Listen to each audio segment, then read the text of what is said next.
এই যে নাম করছি, ভগবান যে নাম আনলেন, এই নাম করছি, কিন্তু আমরা যতই দিন যাচ্ছে পাপের সংখ্যা বেড়ে যাচ্ছে। কারণটা কি? পরশ পাথরের কাজ হচ্ছে লোহাকে সোনা করানো। এখন বাবা, ওই যে লোহায় কাদা মাখানো হয়, যদি কোনো লোহায় কাদা মাখিয়ে আপনার পরশ পাথরটাই লোহার কাছে নিয়ে যান, তাহলে পরশ পাথর কি সোনা হবে? কেন হবে না? বলে ওর গায়ে কাদা মাখানো। তা আমরা এত নাম করছি, যতই দিন যাচ্ছে পাপের সংখ্যা বেড়ে যাচ্ছে। কারণটা কি? বললেন কারণ অহংকার রূপ কাদা আমাদের গায়ে মাখানো। এই কলিজীবের ভিতরে আর কোনো কিছু না থাক, এদের ভিতরে দেখবেন খুবই অহংকার। আর ভগবান বললেন অহংকার দিয়ে কোনোদিন আমাকে বশ করা যায় না। ভগবানকে অতি সহজে বশ করা যায় কি দিয়ে জানেন? আপনি যে মানুষটাকে বশ করবেন, মানুষকে টাকা দিয়ে বশ করা যাবে না, ঐশ্বর্য দিয়ে বশ করা যাবে না, ভালো ভালো খাবার দিয়ে বশ করা যাবে না। তাহলে যে মানুষটাকে আপনি বশ করবার চিন্তা ভাবনা নিয়েছেন, ওই মানুষটা দুর্বল জায়গা যদি আপনি জানেন, তাহলে ওই দুর্বল জায়গায় আঘাত করলে সেই মানুষ আপনার কাছে বশ হয়ে যাবে। তেমনি ভগবানের দুর্বল জায়গাটা আগে জানতে হবে। বললেন ভগবানের দুর্বল জায়গা হলো ভক্তের দুই চোখের জল।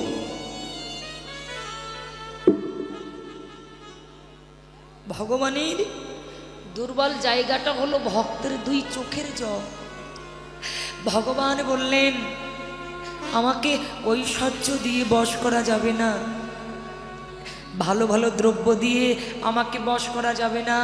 আমাকে বশ করতে গেলে যদি কোনো ভক্ত ভক্তির পাত্র হয়ে তার জীবন যৌবন আমার চরণে অর্পণ করে নিজের সর্বোচ্চ সবই কিছু আমার চরণে সঁপে দিয়ে যদি একবার সেই ভক্ত বলতে পারে দয়াময়, এই মায়ার সংসারে একমাত্র অবলম্বন হচ্ছে তুমি, তুমি ছাড়া জগতে আমার তুমি ছাড়া এই জগতে আমার আর কেউ নয়, এমন ভাবে কোনো ভক্ত যদি নিজেকে ভগবানের চরণে অর্পণ করে দিতে পারে, ভগবান বললেন গো এই জগতে তাকে আমার চরণে দাস আমার দরকার হয় না। আমি ভগবান ওই ভক্ত চরণের দাস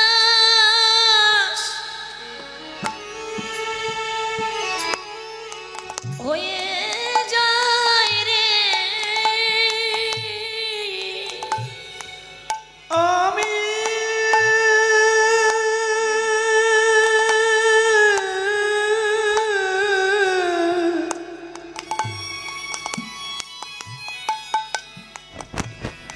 ভক্তের চরণের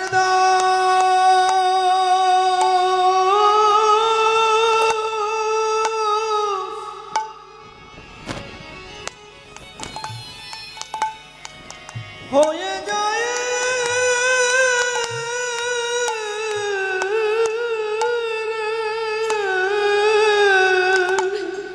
যারা আমার চরণে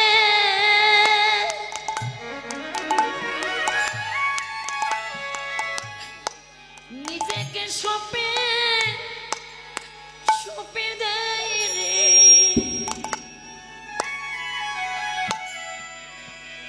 আমি সেই ভক্তের চরণে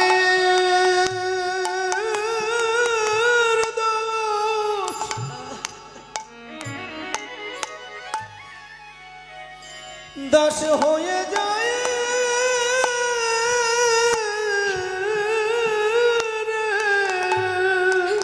যাদের গৌর বলে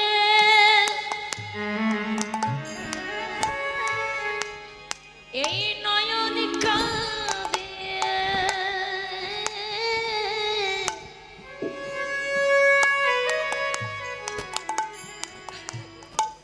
আমি তাদের চরণের দাস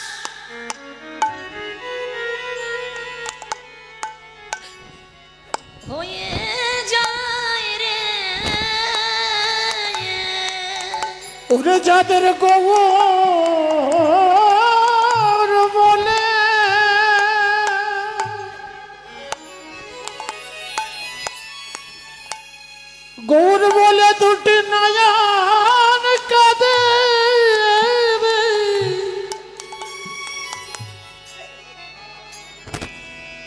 সেই ভক্তের চরণে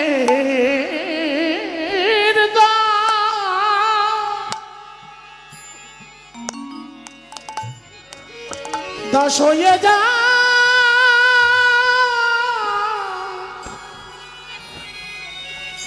হয়ে যায় রে। যারা নিজেকে আমার চরণে হরিবল হরিবল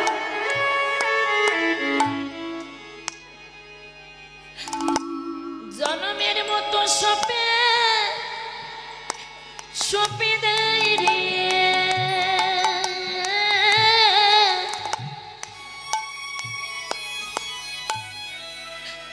আমি তাদের চরণে দাস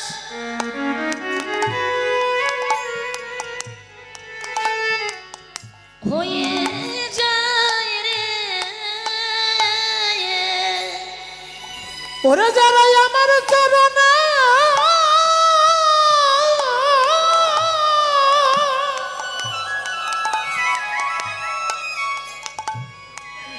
ওরে যারা আমার চরণে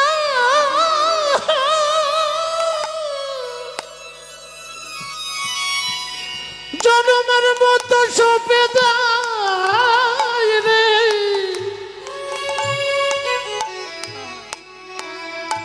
আমি সেই ভক্তের চরণে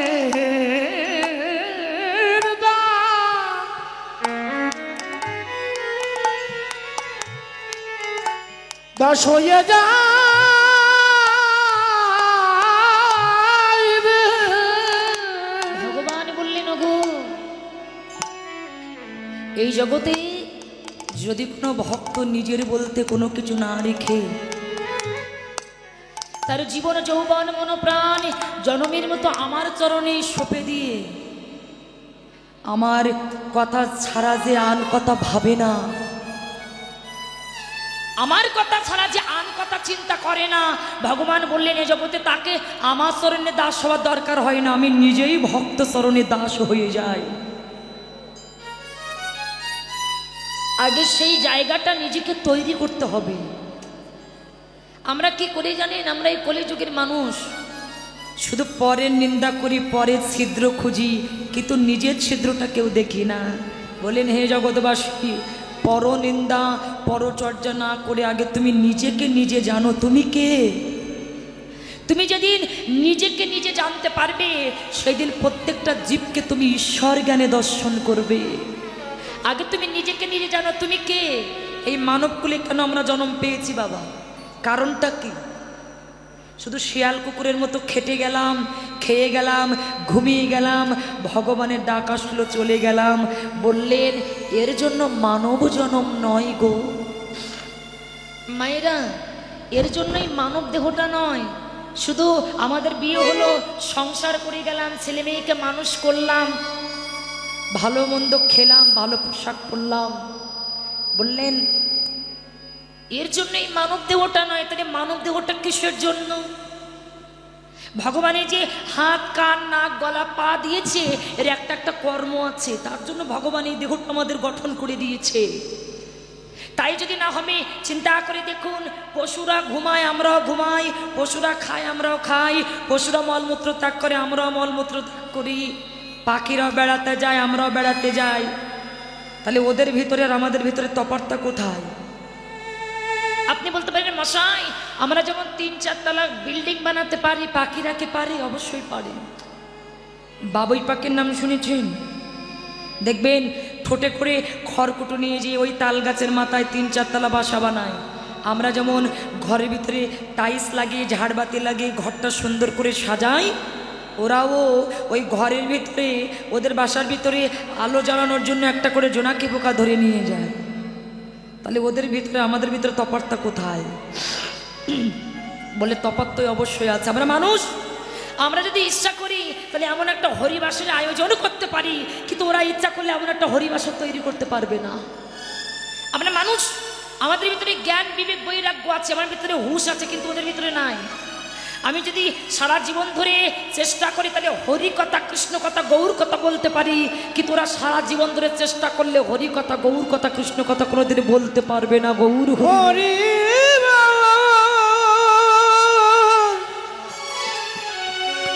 হরি বল হরে হরি বল। তাহলে এই মানব কুলে জন্ম পেয়েছি কেন? কৃষ্ণ বলে কাদার জন্ম, এই মানব জনম কৃষ্ণ বলে যদি তুমি কাঁদতে না পারলে তোমার মানব জীবনের কোনো মূল্য নাই, কোনো মূল্য না। ওমা, কৃষ্ণ বলে কাদার জন্ম হলো এই মানব জন্ম। যদি আপনি কৃষ্ণ বলে কাঁদতে না পারেন আপনার মানব দেহের কোনো মূল্য নাই। শাস্ত্রে বললেন এই দেহের ভিতরে যদি কৃষ্ণ নামের গন্ধ, হরি নামের গন্ধ যদি না থাকে, একটা কুকুর পর্যন্ত আপনার দেহটা শুকবে না। একটা কুকুর, সে আপনার দেহটা শুকবে না।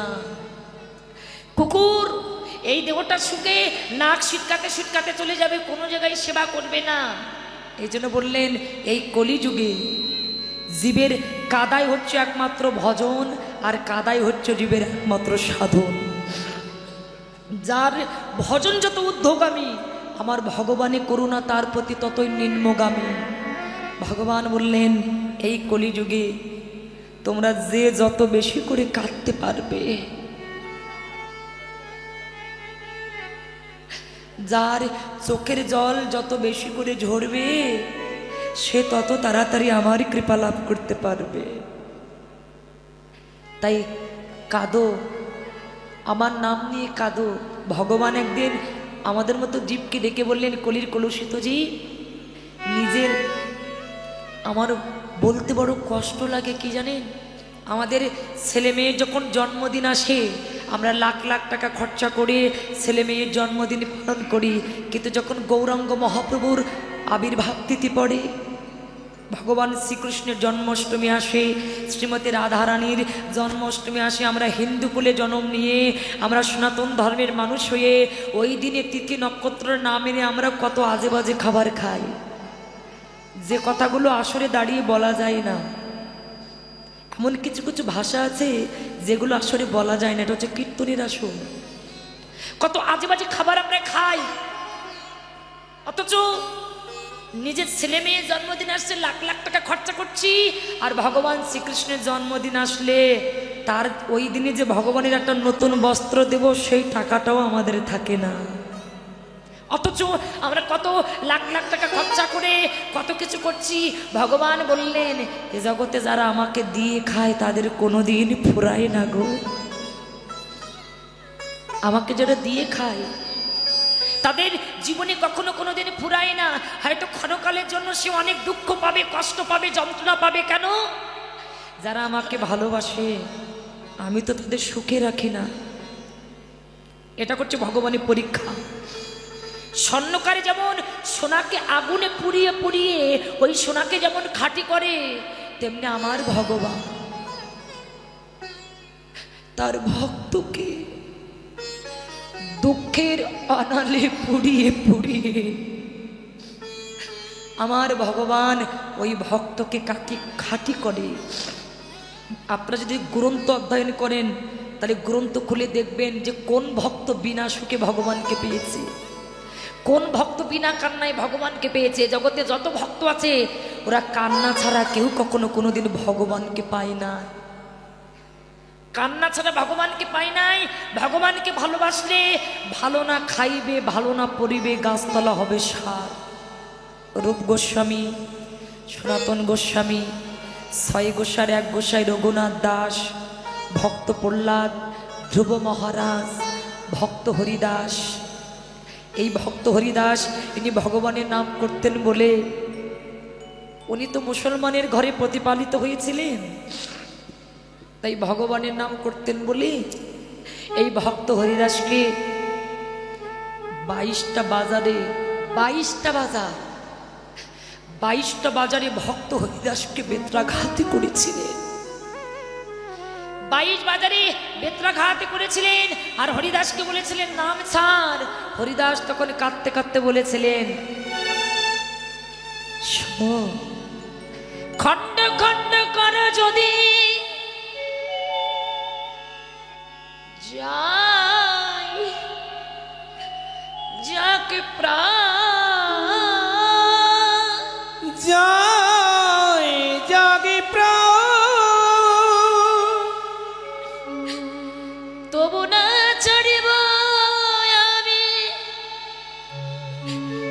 মধুর হরি না। ওরে মধুর হরি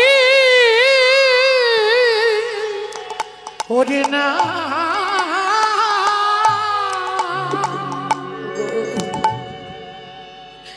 ওগো তোমরা আমাকে মারতে মারতে মেরে ফেলাও,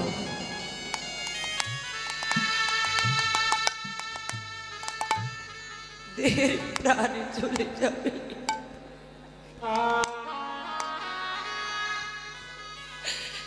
কিন্তু এই মধুমাখা হরি নাম কৃষ্ণ নাম তোমরা আমার বদন থেকে কেউ ছাড়াতে পারবে না।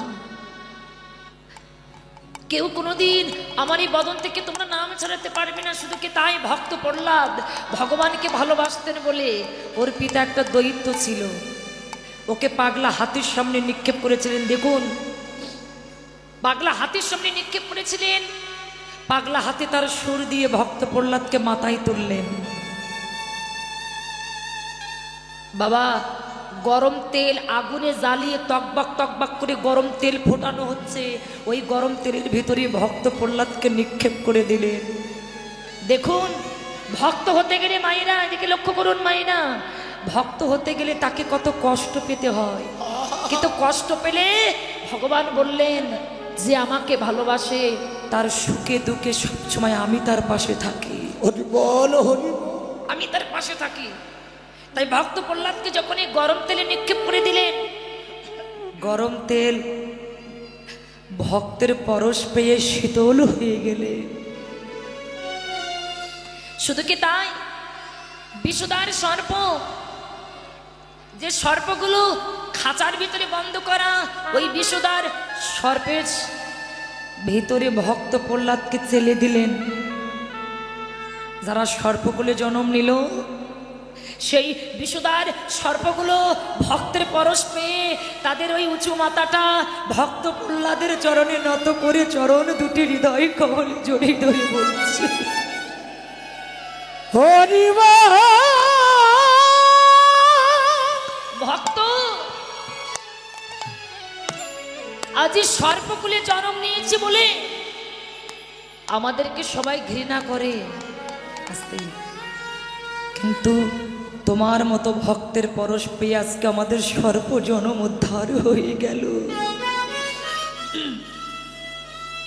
শুধু তাই, ভক্ত প্রহ্লাদ যে খাবারটা খাবে, ওই খাবারের ভিতরে ওর পিতা বিষ মাখিয়ে দিলেন। আর এই বিষ মাখানো খাবার যেই না ভগবানের নামে নিবেদন করলেন, আমার ভগবান এসে ওই বিষ মাখানো খাবার নিজে খেলেন, আর অমৃত মাখানো খাবার ভক্ত প্রহ্লাদের বদনে আমার ভগবান তুলে দিলেন।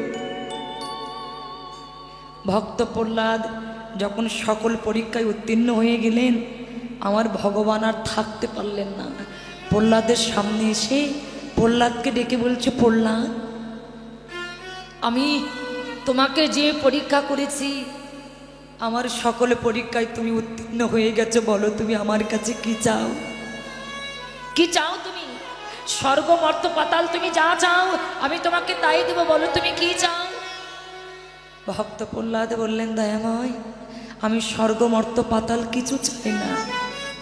তাহলে তুমি কি ভগবান হতে চাও? দেখুন ভক্তের জন্য ভগবান কি করছে, বলে তুমি কি ভগবান হতে চাও? তুমি যদি ভগবান হতে চাও, আমার ভগবানার্থ আমি তোমাকে দিয়ে দেব, বলো তুমি কি চাও? ভক্ত প্রহ্লাদ ছুটতে ছুটতে গিয়ে প্রভুর চরণ দুটি হৃদয় কমলে জড়িয়ে ধরে বলছে, প্রভু ও দয়াময়, আমি ভক্ত, আমি ভগবান হতে চাই না, তাহলে যে চরণ পেলে জগৎ জীবের আর কোনো কিছু পাওয়ার আশা থাকে না, যে চরণ পাওয়ার জন্য কত যোগী মনি ঋষি কোটি কোটি জন্ম ধরে সাধনা করছে, তুমি যদি দিতে চাও তোমার ওই চরণের এক পাশে তুমি আমার একটু জায়গা দিও প্রভু। প্রভু গো,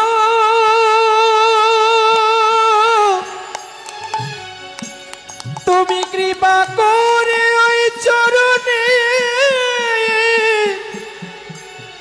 চরণে একটু জায়গা দিও। তাই বললেন, হে জগৎবাসী, কৃষ্ণ বলে কাঁদো। কৃষ্ণ বলে কাঁদার ভিতরে যে কত আনন্দ, এ জগতে যে ভক্ত কৃষ্ণ বলে কাঁদে একমাত্র সেই ভক্ত জানে।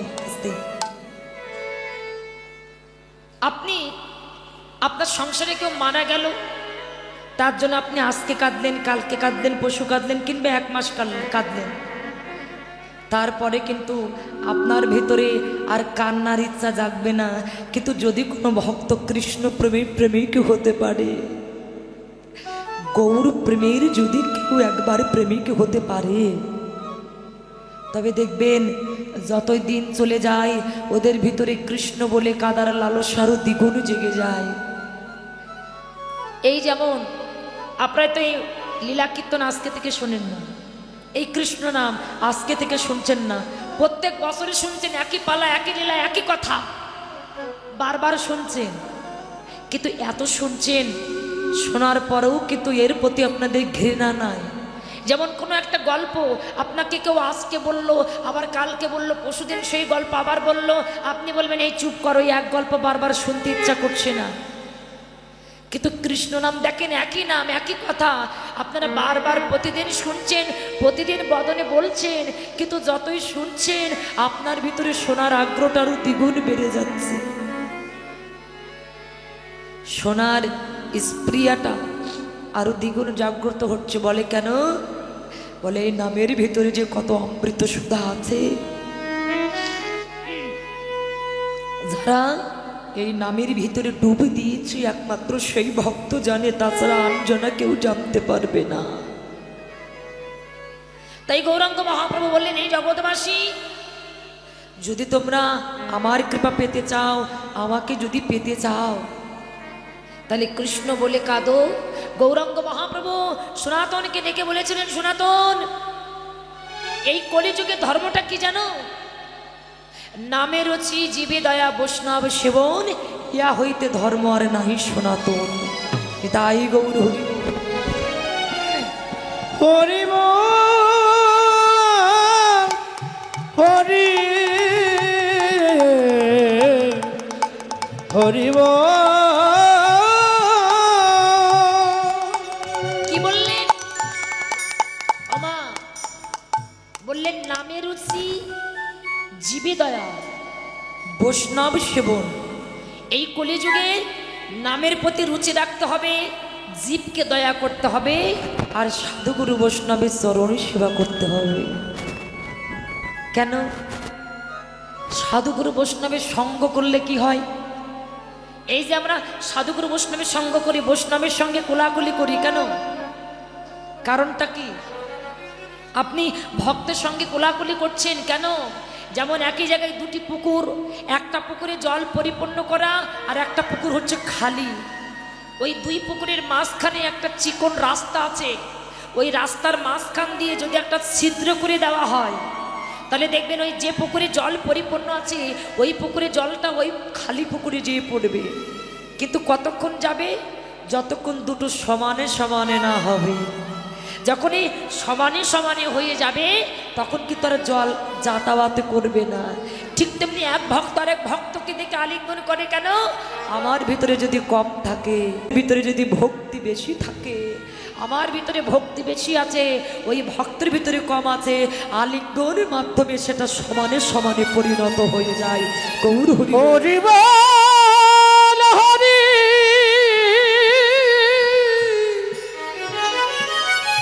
হরি বল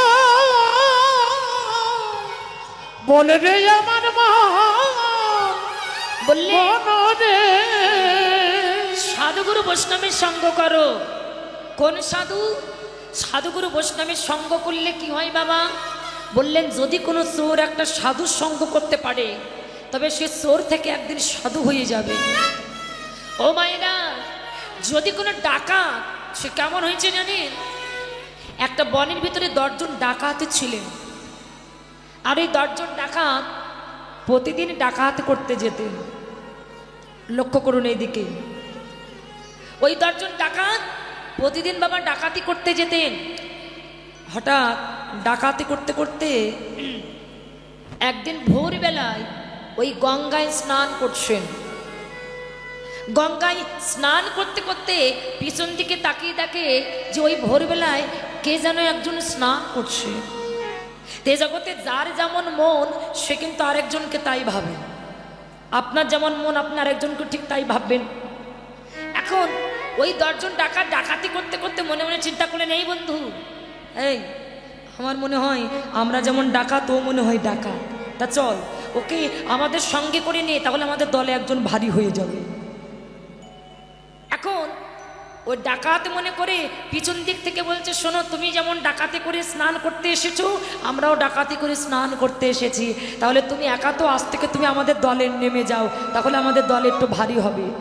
এই বলে বাবা যেই না ওই ব্যক্তির সামনে গিয়ে দাঁড়িয়েছে, দেখে ওটা কোনো ডাকাত নাই, ওটা হলো একটা সাধু, একটা বৈষ্ণব। ডাকাত তখন সঙ্গে সঙ্গে ওই বৈষ্ণবের গলায় ছুটি ধরেছে, দেখো আমরা যে ডাকাত তুমি এটা জেনে গেছো, এখন তুমি যদি এই পাড়ায় পাড়ায় যে আমাদের কথা বলো তাতে আমাদের প্রাণের ভয় আছে, তাহলে তোমার গলায় ছুরি ধরেছে, তোমাকে এখানে মেরে ফেলবো। বলে বাবা আমাকে মেরো না, আমার কি করতে হবে তাই বলো। বলছি তোমাকে মারবো না, তাহলে তোমাকে একটা কাজ করতে হবে। কি কাজ? বলে আজকে থেকে তোমাকে আমাদের সঙ্গে, আমরা যেমন ডাকাতি করি তোমাকে আমাদের সঙ্গে ডাকাতি করতে হবে। এখন বৈষ্ণব মনে মনে চিন্তা করলেন, এরা সারা জীবন ডাকাতি করে আসলো, আমি বৈষ্ণব, আমি যদি এদেরকে উদ্ধার না করি তাহলে এদের মতো নরকে কে উদ্ধার করবে? বৈষ্ণব বললেন, ঠিক আছে বাবা, আমি তোমাদের সাথে ডাকাতি করব, কিন্তু বাবা ওই ডাকাতের কোনো দ্রব্য কিন্তু আমি নেব না, আমার যা হবে সব তোমরা নেবে। বলে আরো তো ভালো, আমাদের ভাগে বেশি হয়ে যাবে। ঠিক আছে, কিন্তু ডাকাতের ভিতরে একটা নিয়ম আছে, ওদের কিন্তু প্রত্যেক দিন এক একজন এক একটা সর্দার হয়। এখন ওই বৈষ্ণব ওদের সাথে মিশে গিয়ে বলে, বাবা তোমাদের 10 দিন, তোমরা 10 জন, এই 10 দিন আমি তোমাদের কথা শুনবো। 11 দিনের দিন যেদিন আমার দিন আসবে সেদিন কিন্তু তোমাদেরকে আমার কথা শুনতে হবে। বলে ঠিক আছে বৈষ্ণব, তুমি যদি আমাদের কথা শোনো তাহলে আমরা কেন তোমার কথা শুনবো না? ঠিক আছে, আমরা যা করতে বলবো তুমি তাই করবে, আর তোমার যেদিন দিন আসবে তুমি যা করতে বলবো আমরা তাই করব। বলে ঠিক আছে। এইবার ওই প্রত্যেকদিন ডাকাতি করে, ডাকাতি করতে করতে করতে করতে যেদিন বৈষ্ণবের দিন এসেছে, বলে বাবা আজকে আমরা ডাকাতি করতে যাব, তবে কোথায় জানো? আমার এই ডাকাতটা একটু অন্যরকম, লক্ষ্য করুন, রেখে দেন তো পরে। বলে আমার এই ডাকাতটা একটু অন্যরকম। কেমন? বলে যেদিন ওই বৈষ্ণবের দিন এসেছে, বৈষ্ণব তার আগের দিন বাজারে চলে গেছে, বাজারে গিয়ে 10টা জপের মালা নিয়ে এসেছে, দাদার সঙ্গে তিলক কেটে দিয়েছি, ও মায়েরা গেরুয়া বসন পরিয়ে দিয়েছি। আপনি যেমন বেশ ধারণ করবেন, এই পোশাকের কিন্তু একটা গুণ আছে। আপনি যদি ছিন্ন বস্ত্র পরিধান করেন তাহলে আপনার ভিতরে কিন্তু দীনতা আসবে, আর যদি হাজার হাজার টাকার পোশাক পরেন তাহলে আপনার ভিতরে একটু অহংকারী অহংকারী ভাব আসবে। এখন ওই বৈষ্ণব 10টা জপের মালা এনেছে, 10টা গেরুয়া বসন এনেছে, এনে 10 জন ডাকাতকে মস্তক মণ্ডপ করে একটা শিক্ষা রেখে দিয়েছে। বলে এ আবার কেমন ডাকাত? বলে বাবা তোমরা কিন্তু বলেছিলে যে আমি যা বলবো তোমরা তাই শুনবে, তোমরা কোনো কথা বলবে না, তাহলে কোনো কথা বলো না, আমি যেটা বলি তোমরা তাই করো। বলে ঠিক আছে। বৈষ্ণব মনে মনে চিন্তা করছি, তোরা তো সারা জীবন ডাকাতি করলি, কিন্তু আজকে তোদের ভিতরে একটু ভক্তির উদয় করলেও আমি করাবো তোদের ভিতরে। এখন ওই 10টা ডাকাতের হাতে 10টা জপের মালা ধরিয়ে দিয়েছে, পরনে গেরুয়া বসন পরিয়ে দিয়েছে, মস্তক মণ্ডপ করে শিক্ষা রেখে দিয়েছে। ঠিক আছে, বৈষ্ণবের যে বেশ, সেই বৈষ্ণবেই ধারণ করে ওই বৈষ্ণব 10 জন ডাকাতকে নিয়ে এক রাজার বাড়ি গেছে। আর যে রাজার বাড়ি গেছে ওই রাজার ভিতরে ছিল বড় কৃষ্ণ প্রেম। বৈষ্ণবদেরকে নিমন্ত্রণ করেছিলেন। 11 জন বৈষ্ণব এসে দাঁড়িয়েছে। 11 জন বৈষ্ণবকে বসতে দিয়ে নিজের হাতে জল এনে বৈষ্ণবদেরকে চরণ সেবা করছে। নিজের হাতে চরণ সেবা করছে আর নয়নের জল টপ টপ করে বৈষ্ণবের চরণে পড়ছে। কত কিছু রান্না করেছে বৈষ্ণবকে সেবা দেবে বলে, অনেক অন্ন ব্যঞ্জন রান্না করেছে বৈষ্ণবকে সেবা দেবে বলে। 11টা আসন দিয়েছে, 11টা স্বর্ণ পাত্র দিয়েছে, 11টা স্বর্ণের গ্লাস দিয়েছে। এক এক করে বৈষ্ণব বসলেন। আর ওই বৈষ্ণব নিজের হাতে, ওই রাজামশাই নিজের হাতে বৈষ্ণবদেরকে সেবা দিচ্ছেন। সেবা দিতে দিতে, সেবা দেওয়ার পরে কিন্তু প্রণাম দিতে হয়। রাজামশাই ষষ্ঠাঙ্গে প্রণাম দিয়ে নয়নের জলে কেঁদে বলছে, বৈষ্ণব, তোমাদের মতো বৈষ্ণবের সেবা দেওয়ার মতো কোনো যোগ্যতা আমার ভিতরে নাই। কি কি করলে তোমাদের মতো বৈষ্ণবকে সেবা দেওয়া যাবে? সেই সেবা দেওয়ার মতো কোনো যোগ্যতা আমার ভিতরে নাই। প্রভু যতটুকু কৃপা করেছে তাই দিয়ে আমি তোমাদেরকে সেবা দিয়েছি, একেবারে তোমরা নিজ গুণে গ্রহণ করো। 10 জন ডাকাত যখন খাচ্ছে, খেতে খেতে একজন আরেকজনকে ডেকে বলছে, ভাই, এত জায়গায় ডাকাতি করতে গেছি কিন্তু নিজের ভেতরটা তো কোনোদিন কাঁদে নাই, আজকে যেন নিজের ভেতরটা কাঁদছে কেন? আর একটা ডাকাত আরেকজনকে ডেকে বলছে, কি হচ্ছে জানি না, কোনো কথা বললে যেন নয়ন দিয়ে জল পড়ছে, কেন এমন হচ্ছে? আমরা তো ডাকাত, আমাদের তো এমন হওয়ার কথা নয়, কেন এমন হচ্ছে? বৈষ্ণবগণ সেবা করলেন। সেবা করবার পরে যখন বিশ্রামে গেলেন, দেখুন আমাদের ঘরে বৈষ্ণব আসলে তো আমরা অনেকে শ্রদ্ধা করি না, ভক্তি করি না। আমরা তো শ্রদ্ধা করি না, ভক্তি করি না।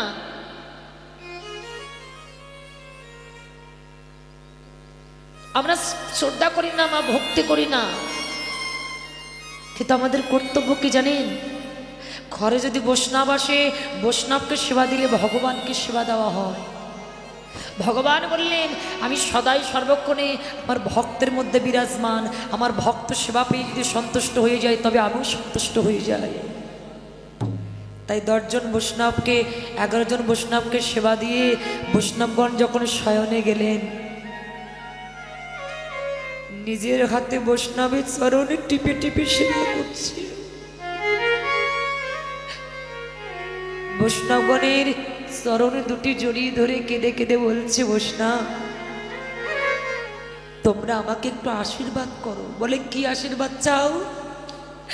বলে, তোমরা আমার এই আশীর্বাদই করো, এ জন্মে নয় প্রতি জন্মে জন্মে আমার যে কুলে জন্ম হোক, আমি যেন কৃষ্ণ বলে নয়ন জলে কাঁদতে পারি।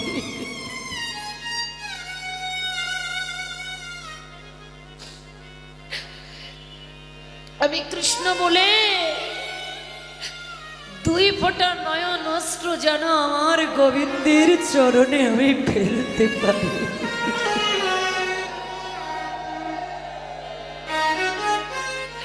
ওহে বৈষ্ণব গোসাই,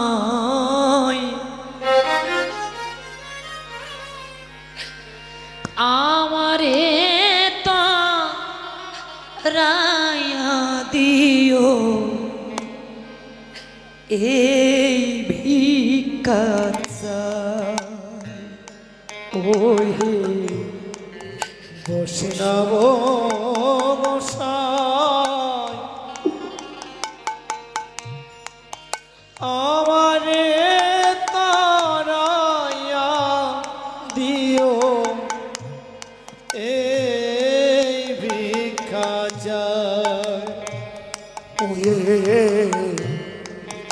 বৈষ্ণব গোসাই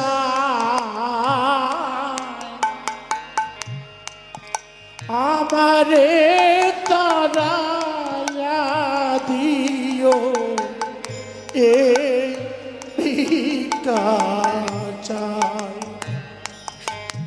আমি হলাম বড় অপরাধী, আমার বিশ্বাস ভক্তি কিছুই না। আমি হলাম বড় নিতাই গৌর হরি হরি বল। অপরাধী, বিশ্বাসী ভক্তি কিছু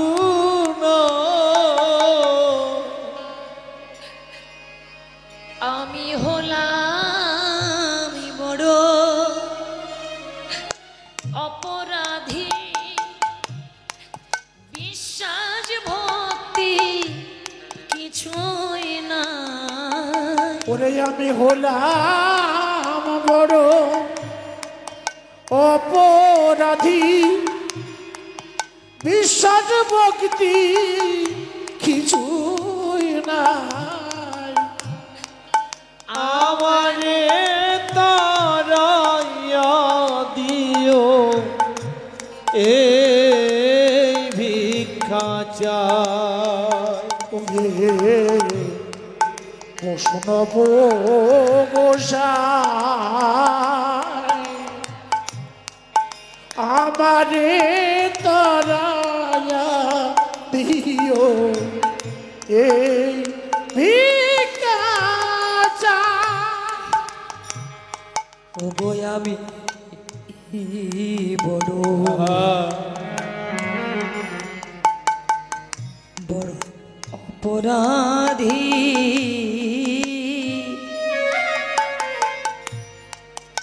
এক বিন্দু চরণ জল দিও বৈষ্ণব দরদি।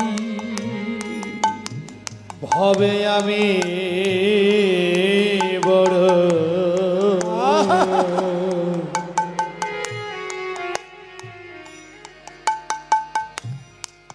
অপরাধী,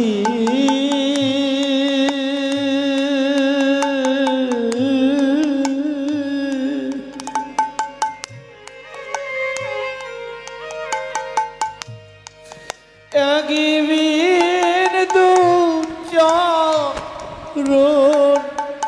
চল দিও বৈষ্ণবী দরদি। আমার তোমার দ্বারের কুকুর করে ও সৃষ্ট দিও গোসাই। ওরে তোমার দ্বারে কুকুর করে উজৃষদি ও গোসাই। আমায় তোমার দানে কুকুর করে উৎসৃষ্ট দি ও গোসাই। আমারে তো রইয়া দিও এই ভিক্ষা চাই। ও গো বৈষ্ণব গোসাই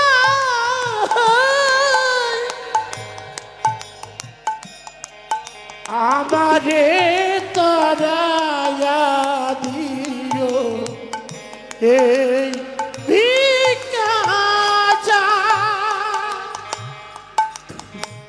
কৃপা করে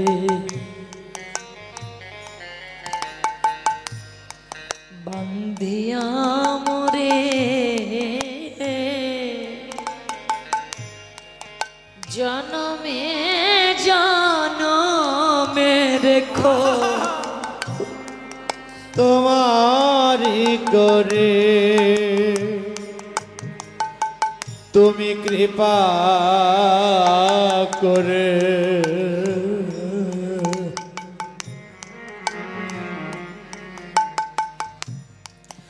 বান্ধিও রে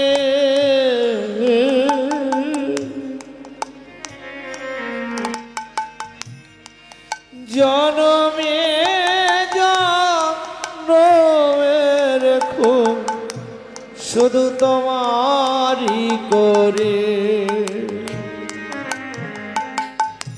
ওগো তুমি না করিলে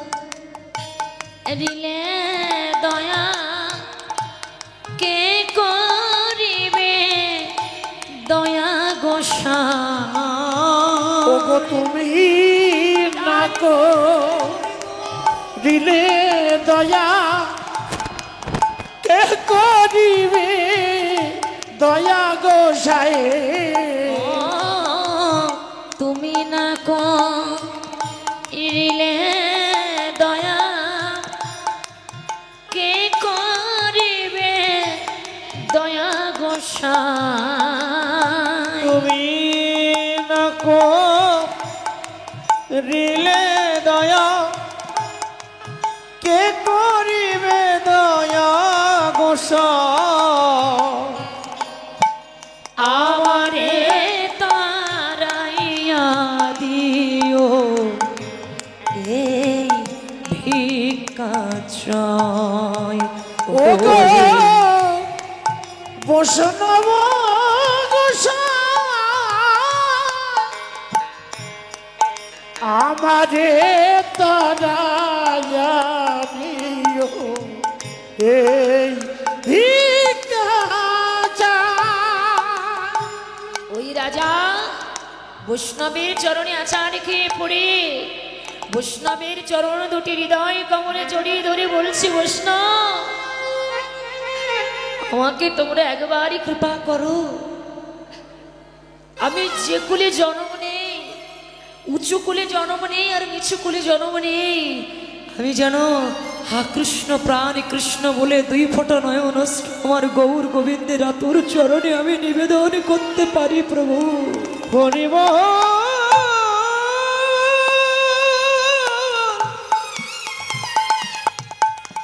বল রে আমার মন হরিব এবার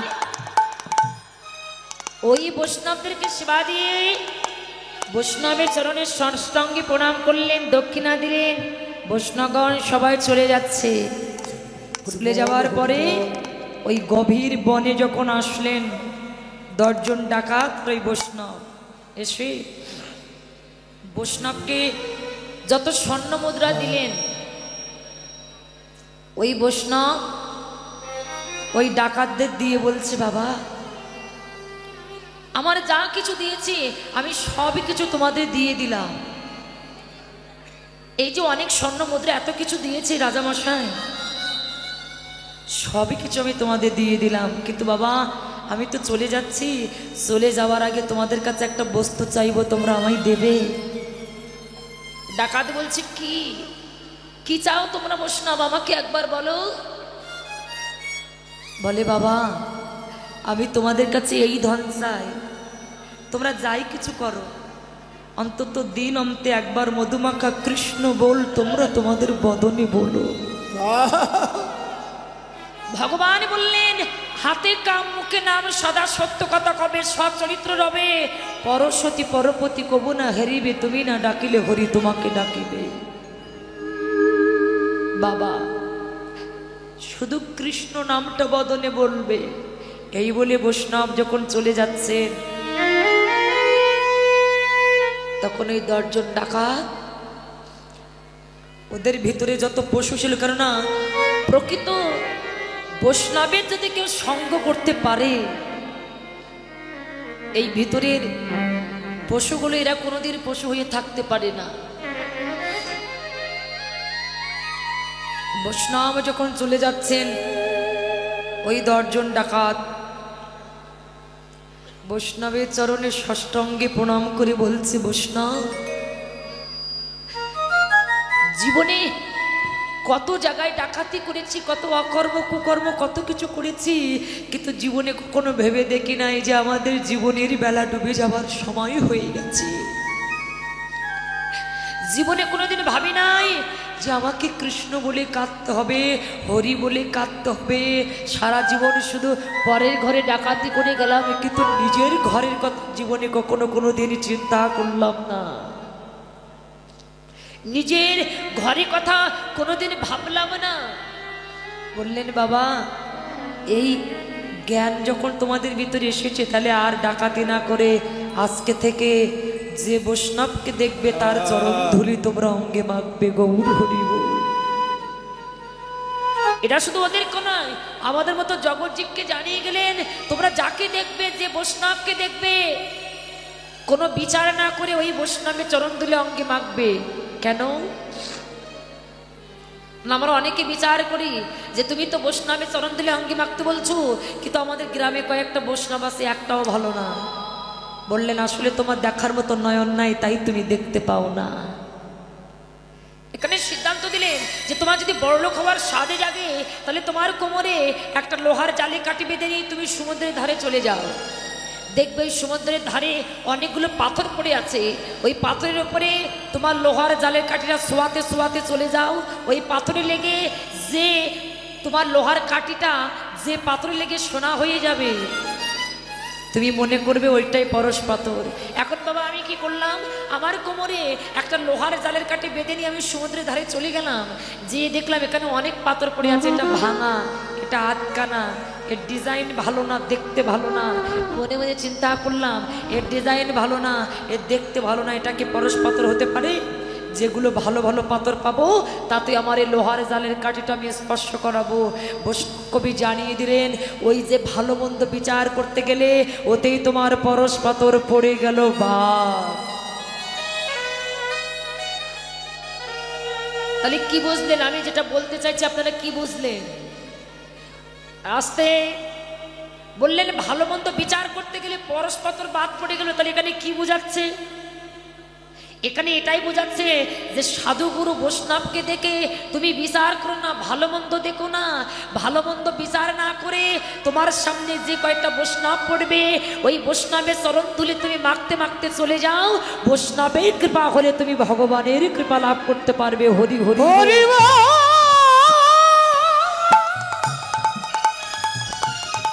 হরি। ও মায়েরা, কি বুঝলেন? বলে এই বৈষ্ণবের চরণ তুলে অঙ্গে মাখতে মাখতে যদি কোনোদিন একটা নিষ্কাঞ্চন বৈষ্ণবের চরণে হাত পড়ে যায়,